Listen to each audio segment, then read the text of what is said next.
Welcome to Screamville, the home of horror. Minnie Winston was 77 years old in September 1987.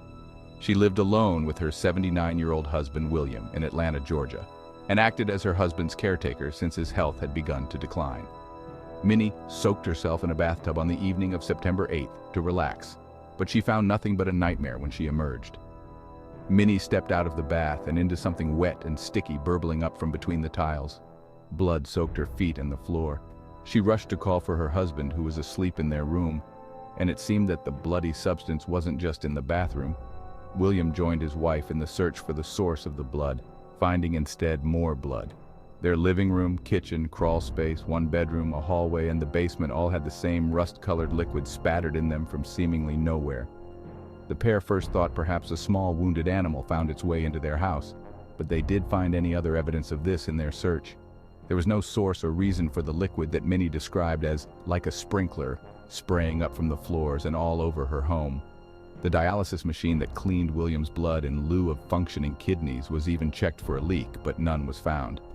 After exhausting all of their own leads and theories about the liquid, the Winstons decided to call 911.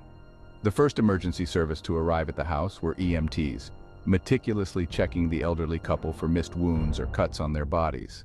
Next to arrive were the police and Brenda Dipple, a lab technician tasked with collecting the blood. The police asked whether there were other people in the home and found that Minnie and William were honest in their insistence that it was only the two of them.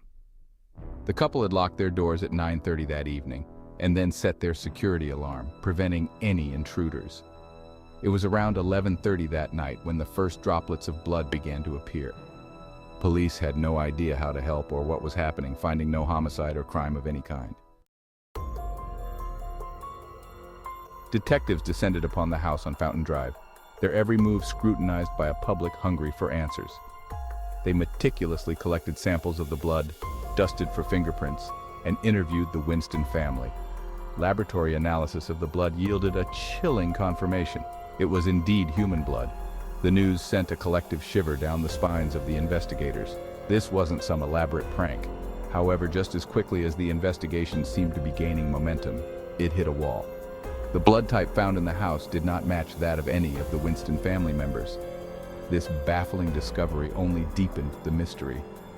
The lack of any other physical evidence, combined with the inexplicable nature of the blood, made this case one for the books. The investigation was at a standstill.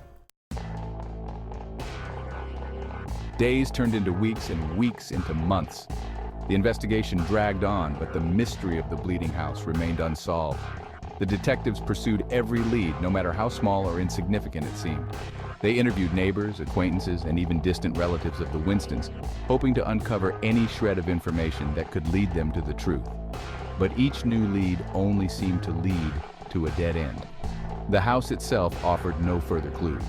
The bloodstains, though meticulously analyzed, revealed nothing out of the ordinary. Forensic experts were brought in to examine the structure of the house itself. They painstakingly examined the walls, the floors, the plumbing, anything that could potentially explain the bizarre phenomenon. But their efforts proved futile. The house, as far as they could tell, was structurally sound. The case of the bleeding house was quickly turning into a cold case. With the official investigation at an impasse, theories began to swirl around the bleeding house like the summer storms that often lashed Atlanta. Some, grounded in logic, proposed that the blood was the result of a cleverly orchestrated hoax. They pointed to the lack of any logical explanation as evidence that someone was trying to scare the Winstons, or perhaps even profit from their misfortune. Others, however, whispered of more sinister possibilities. Some suggested that the house was cursed, haunted by the spirits of those who had died within its walls. The lack of a rational explanation only fueled these supernatural theories, turning the house into a macabre tourist attraction. Psychics and paranormal investigators flocked to Fountain Drive, eager to offer their services and insights. The Winstons, desperate for answers, welcomed them with open arms. But despite their best efforts, the bleeding continued. Police decided to investigate the previous occupants of the house on 1114 Fountain Drive, as they were absolutely stumped. Before the Winstons moved in, Albert Thompson and his wife were the residents. Albert was black, just as the Winstons, and worked for the Federal Housing Authority. One day in 1950, Albert was T-boned by a white driver who suffered no injuries. Albert was treated and sent back to the house on Fountain Drive with internal bleeding. The man responsible for Albert's injuries was not charged with anything and was let off with just a warning. Some believed the house bleeding was connected to Albert's fate, as the blood appeared to the Winstons when the anniversary of the car accident and Albert's death on Halloween were less than a month away. Others pointed to the death of another black man at the hands of a police officer who shot at the wrong suspect, an event that transpired just days before the blood began appearing in the Winston home. Could the house on Fountain Drive be a portal for the pain of these victims and the deep-rooted racism in the Atlanta area where they lived? Police were not eager to jump into these types of theories and reminded the press that no crime had occurred for them to investigate. There may have been tension between the Winstons and their adult children.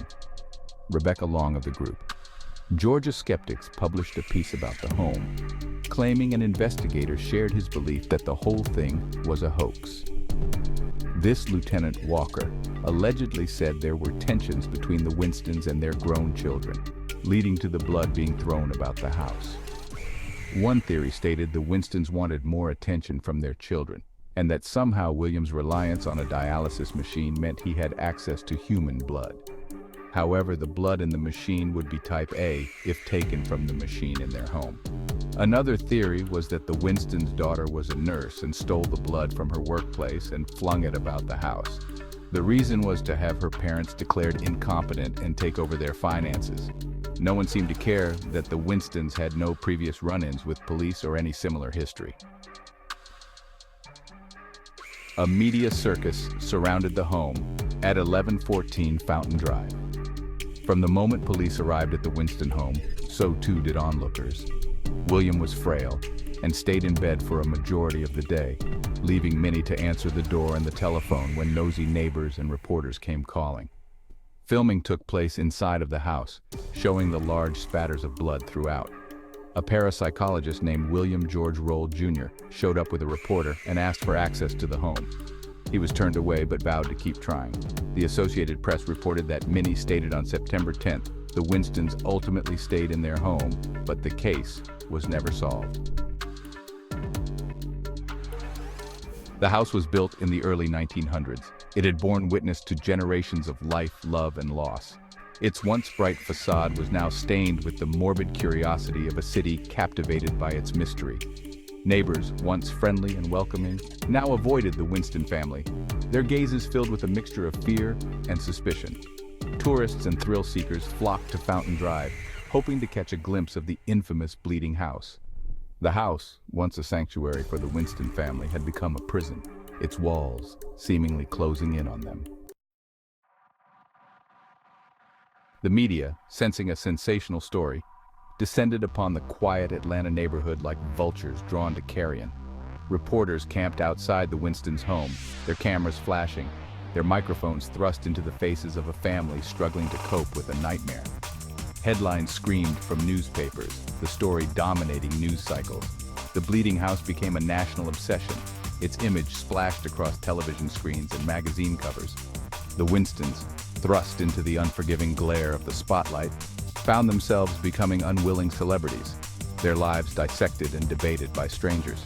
The media attention, while unwelcome, also brought with it a wave of armchair detectives, each with their own theories and explanations. The Winstons, bombarded with unsolicited advice and judged by a public eager for a scapegoat, retreated further into themselves. The house on Fountain Drive, while unremarkable in its architecture, held a significant place in Atlanta's history.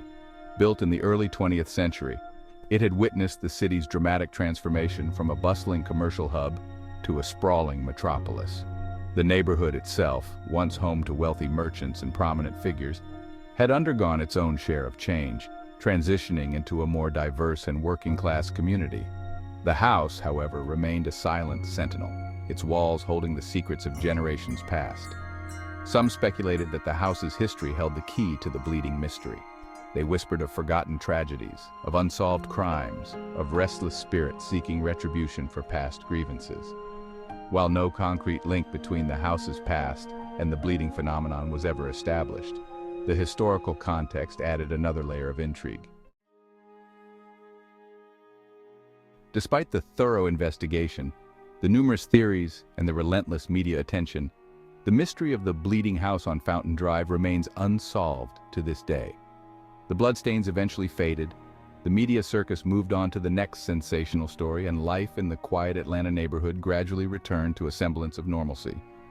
But for the Winston family, the scars of that summer in 1987 ran deep. The case of the bleeding house in Atlanta serves as a stark reminder of the limitations of human understanding. Despite our best efforts, there are phenomena in this world that defy logical explanation, events so bizarre and unsettling that they challenge our very perception of reality. The Winston family's ordeal, though terrifying, also highlights the resilience of the human spirit. Faced with unimaginable fear and uncertainty, they found strength in their love for one another, their bond unbreakable despite the trauma they endured. Minnie was only able to stay in the home by convincing herself the verified blood was muddy rust water, telling Kurt Rowlett that if the substance had actually been blood, that she would not be willing to stay in the house anymore. Apparently, she was able to hold on to that small self-delusion. Minnie and William remained in the home until they both passed. William died a couple of years after the blood appeared in their home. Minnie lived to be 104 and died in the home in 2015. The case remains unsolved to this day. The house on Fountain Drive stands as a silent sentinel, its walls holding the secrets of a summer that terrorized a family and left an enduring enigma etched in the annals of Atlanta's folklore. If you like this video, please be sure to like, comment, and subscribe for more haunting from around the world. And if you would like me to do a story of a haunted location, let me know in the comments.